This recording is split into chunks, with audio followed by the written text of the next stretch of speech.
Welcome to the deep dive. Today, we're really getting into Eluveitie's ninth album, Envy. This one's pretty significant, right?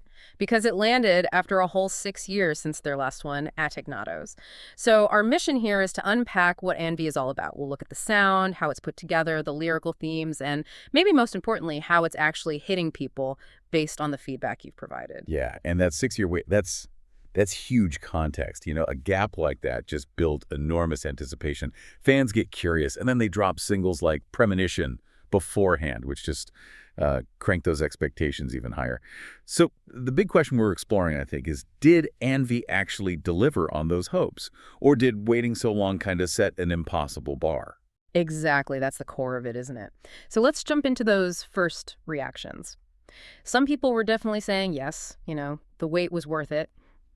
I saw one comment calling Envy a pretty strong and refreshing comeback, especially for a band that they felt seemed to struggle a bit recently. Does that worth it feeling seem like widespread in the feedback you looked at? Or is it more complicated? It's definitely strong, that feeling of relief. You get the sense people felt the band had maybe lost its footing a bit, and this album felt like, okay, they've found solid ground again. Yeah. So yeah, there's hope there, not just for this album, but that maybe they'll release music more regularly now. But unanimous, probably not entirely. The buzz from Premonition definitely fueled that hope, that impatience and curiosity, as one source put it. It set a very specific stage. Right. It really shows the pressure cooker environment a band steps back into after a long break. And that pressure, it has to affect how you even hear the music. So, okay, let's talk about that sound. What are we hearing on Envy? The production gets mentioned a lot, described as very clean and orderly, surreal, but interestingly, not sterile. Someone even called it their best-sounding album. That's high praise. It is. And what's interesting is how that clean sound works with their whole modern meets folk thing. That's Eluveitie's signature, right?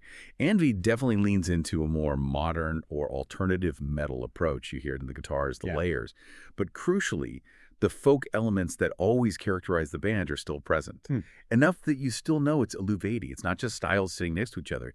It's how they interact. Creates this continuous soundscape, a really strong atmosphere start to finish. That blend is so key. So you're hearing those mellow death riffs from Yule Aughts, that classic aggressive sound, but then it's immediately woven with the violins, the Celtic folk feel, those Gaulish themes they explore. And people point to tracks like Eon of the Crescent Moon or The Prodigal Ones as prime examples, like instantly recognizable Eluveitie, fast riffs, the vocal interplay, Leah Sophie Fisher's violin cutting through. It's all there. But then you get the other side of the coin regarding those folk elements. That's a really interesting point of discussion here. Some listeners felt it doesn't feel all that much like folk metal sometimes, more like modern melodeath with a violin. The critique was specific too, that the flutes and hurdy-gurdy are produced so weakly, they kind of get lost in the mix on most songs. According to this view, a lot of the real folk feel is packed into those 3 short, metal-less interludes, which they argued didn't feel essential. Makes you wonder about the production choices. Yeah, that disagreement about the folk balance really gets to the heart of it. How do all these pieces fit together in the bigger picture? So let's talk structure and atmosphere. People noted the album's compact length. It feels quite tight, consistent. It's not longer than it needs to be, apparently. Holds your interest all the way through. Good for a full listen. Right, and that consistent sound really helps sell it as a concept album, which it is. It's based on a certain Celtic myth, something about rebirth, restoring the earth to this pure original state. And those interludes you mentioned, the short kind of interlude tracks and the folky instrumental parts, they're not just filler. They're crucial for building that atmosphere. Like Memories of Innocence, described as a jig, kind of Eastern influenced. Showcases Glanzmann's mandolin and whistles, Fisher's fiddle. Ties right into the theme. Okay, and central to that atmosphere and just Eluveitie in general are the vocals. That dynamic is always a talking point. The contrast between Krigel's harsh vocals and Fabienne's cleans, everyone seems to agree that's well executed here. A real strength. Definitely. Fabienne Ernie gets a lot of praise.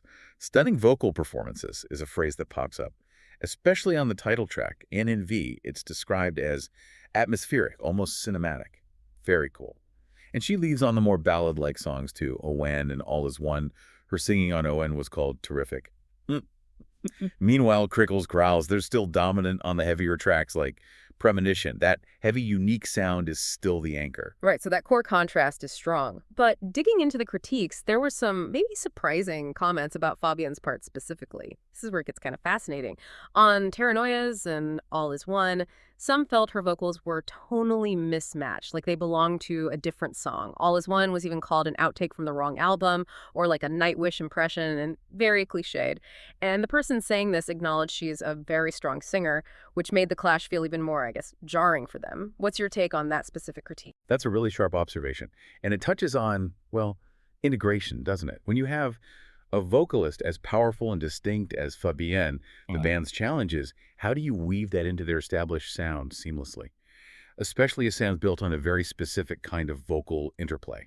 So this critique suggests that maybe just in those moments it felt less like a blend and more like, I don't know, two ideas happening at once. It really speaks to that tightrope walk between evolving your sound and maintaining what makes you you. That tightrope walk, yeah, that perfectly sums up the challenge after a long break. Okay, let's zoom in on some key tracks. Premonition, the big single, really divided opinions here. Some called it a great song that reflects all of Eluveitie's strengths and a perfect announcement.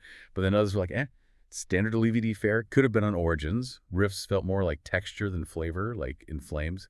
Quite this slim? Absolutely. Yeah. And then you look at Terranoias. Praise for just hitting you with full force right away. A hard-hitting beast. Oh, yeah. That's the same track where that critique about Ernie's vocals came up again, around the 1-minute mark. So that tension persists. The title track, and V, also split people. You had the atmospheric, cinematic interlude, sensitive performance, spiritual vibe descriptions, really immersive for some. But others found it forgettable, called the music formless, even compared it to an outtake from Evocation 2, their acoustic album. Highlights its different feel. Then there's AN. People liked its softer vibe initially, its charming chorus, but then it apparently gets a dark touch later when the growls and heavier riffs kick in, shows that dynamic range. The Harvest gets positioned as maybe stronger than Premonition. X gets a similar idea, but more intensely, apparently felt like it could fit on Helvetios.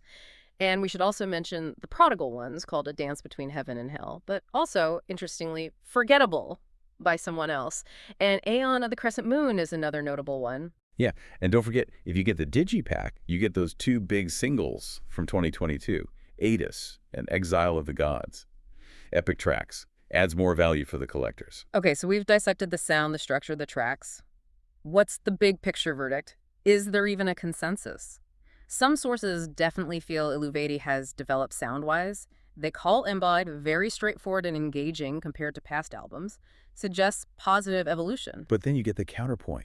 That even with 8 members and all those instruments, Embo feels kind of safe, maybe a touch predictable. The criticism is that with many songs, you know what you're in for before the song reaches the minute mark. So developed, yes, but maybe not surprising enough for some. Evolved yet predictable. That's a tricky combination, and it raises questions about where they go next, right? About consistency. One really critical take called the album inconsistent, and even said it signifies a direction that I hope Eluveitie are not set on. They pointed specifically to tracks like All Is One as maybe hinting at a poppier, more modern sound, almost like a warning signal from that listener. Yeah, that's a strong reaction. But despite all these critiques, pretty much everyone agrees. It's certainly folk metal and certainly Eluveitie. The core identity is still there, so the final recommendations really run the gamut. You've got strong endorsements for anyone that loves atmospheric metal with folk, death, and symphonic influences. And then you have the complete opposite. Difficult to feel much love for Anna V. It clearly hits people in very different ways. Strong reactions, definitely.